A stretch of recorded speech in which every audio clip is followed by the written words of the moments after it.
పూజ్య శ్రీ బాబా రామ్దేవ్ గారు వారు మనందరికీ సుపరిచితులే. 6 పదుల ముదిమి వయసులో కూడా 2 పదుల వయసుకు సమానంగా ఎంతో ఉత్సాహంగా వారు మానవాళికి నేర్పుతున్న పతంజలి యోగా విధానం ప్రపంచవ్యాప్తంగా ఎంతో ప్రసిద్ధి చెందింది. వారిని తమ అనుగ్రహ భాషణ చేయవలసిందిగా ప్రార్థిస్తున్నాను. बोले भारत माता की, गौ माता की, गोविंदा। आज मैं पहली बार तिरुमला तिरुपति देवस्थानम के दर्शन के लिए गया और लगभग 10 दिन पहले हमारे आंध्र प्रदेश के यशस्वी मुख्यमंत्री आदरणीय श्री वाईएस जगनमोहन रेड्डी जी ने मुझे कहा कि ऐसे एक गौ माता के संरक्षण, संवर्धन और उसको राष्ट्र में और विश्व में गौरव दिलाने के लिए हम टीडीपी की ओर से एक गौरक्षा सम्मेलन कर रहे हैं। हमारे भाई सौरभ जी ने मुझसे कहा कि स्वामी जी आप जरूर आएं, तो मैं आज सुबह जी से जो हमारा बहुत प्रेम है, एक बार इनके लिए भी बहुत बहुत अभिनंदन इनकी सेवाओं के लिए। और मैंने कहा कि मैं जरूर आता हूं। मैं सुबह 4 बजे से लेकर 10 बजे तक सेवा करने वाला व्यक्ति हूं। अभी भी मुझे तुरंत निकलना पड़ेगा क्योंकि बड़ा मुश्किल से 10 बजे तक लैंडिंग का परमिशन मिला देहरादून एयरपोर्ट पर। लेकिन फिर भी सब महापुरुषों को प्रणाम करते हुए, क्योंकि इतने सब महापुरुषों का एक साथ दर्शन करना ये भी हम सब का बहुत बड़ा सौभाग्य। एक बार सभी महापुरुषों को मेरा बहुत बहुत पुनः पुनः प्रणाम। और जहां तक गाय का प्रश्न है, गाय के लिए 3 कदम उठाने ही पड़ेंगे। जैसे इस वर्तमान भारत में हमने अपनी आंखों के सामने देखा, लोग कभी नहीं सोचते थे कि जम्मू कश्मीर से 370 हट जाएगी। लोग कभी नहीं सोच पाते थे कि अपनी आंखों के सामने राम मंदिर बन जाएगा। लेकिन वह जैसे हुआ तो ये गौ माता भी राष्ट्र माता होके रहेगी। और ये प्रधानमंत्री श्री नरेंद्र मोदी जी और अमित शाह जी के आज यदि गौ माता राष्ट्र माता नहीं होगी तो कब होगी? ये तो होना ही चाहिए। अब नहीं तो फिर कब तक प्रतीक्षा करते रहे हम? अब सब हम भाषण देके चले जाएंगे अपने अपने आश्रमों में। भाषण देना, अपनी बात कहना, ये एक बात है। लेकिन देश आज वेद से नहीं चल रहा। वेद से हमारा जीवन चलता है, लेकिन देश संविधान से चलता, कानून से चलता है।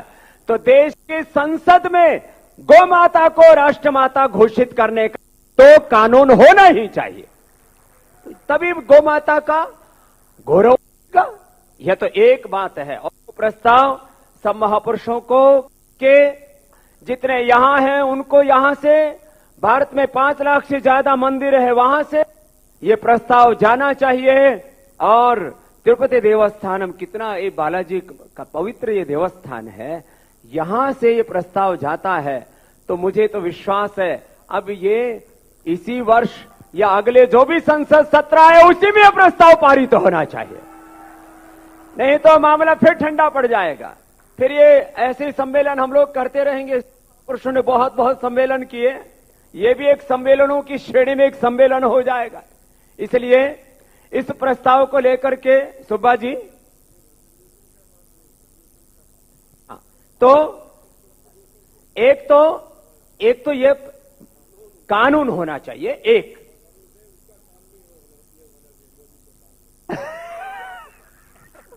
महाराज जी कह रहे मोदी जी के कान में इसलिए यहां से प्रस्ताव जाएगा मोदी जी के कान में। हम सब महापुरुष इकट्ठा होकर के और वहीं पहुंच जाएंगे संसद भवन में, कोई दिक्कत नहीं।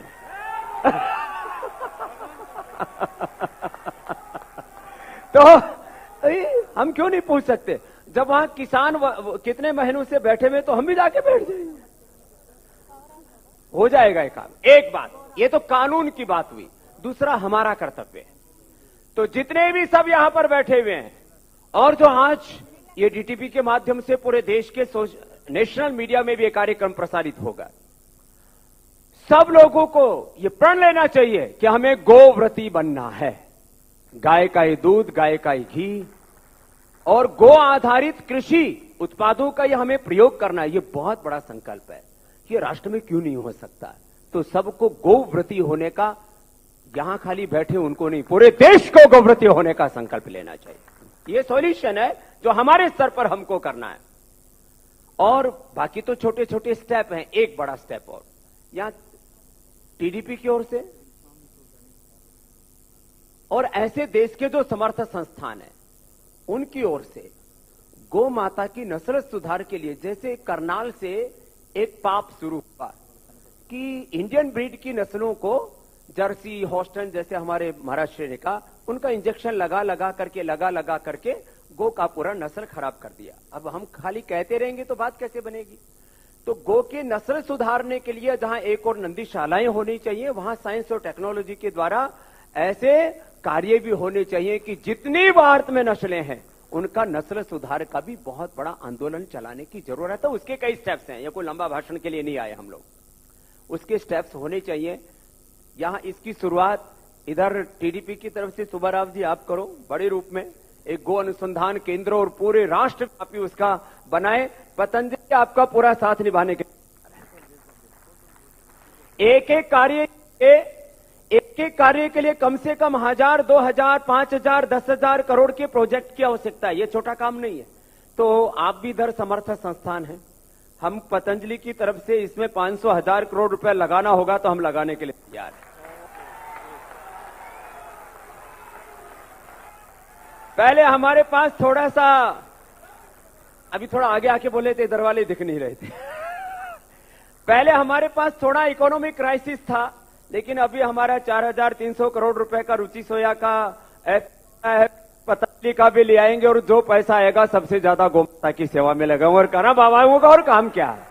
सारा अर्थ परमार्थ के लिए हमको एक पर्सनल वेल्थ तो चाहिए नहीं। बहुत से लोग कहते हैं स्वामी हो के ये स्वदेशी का आंदोलन चलाते हो, तो मैंने कहा तुमको कोई यूनिलीवर के साथ तुम्हारा ब्याह हो रखा है क्या? तुम्हारे वो फूफा लगते हैं क्या? लगते हैं तुम्हारे कोलगेट वाले तुम्हारे क्या रिश्तेदार लगते हैं? स्वामी रामदेव के पास, पतंजलि के पास जो भी अर्थ होगा वो सारा अर्थ परमार्थ के लिए है। और क्या प्रयोजन हमारा? और उसका पहला अधिकार गो माता को है, भारत माता की सेवा के लिए। और क्या है? ऐसे ही ये कार्य आगे बढ़ेगा।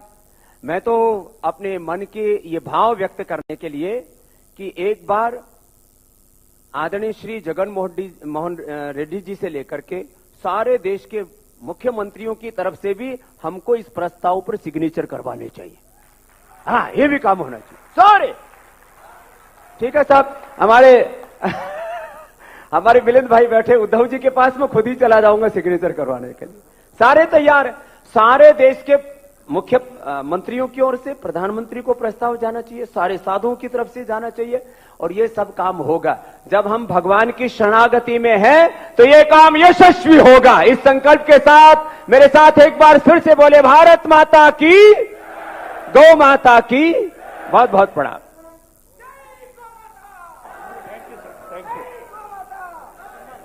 ధన్యవాద్ మహోదయ్.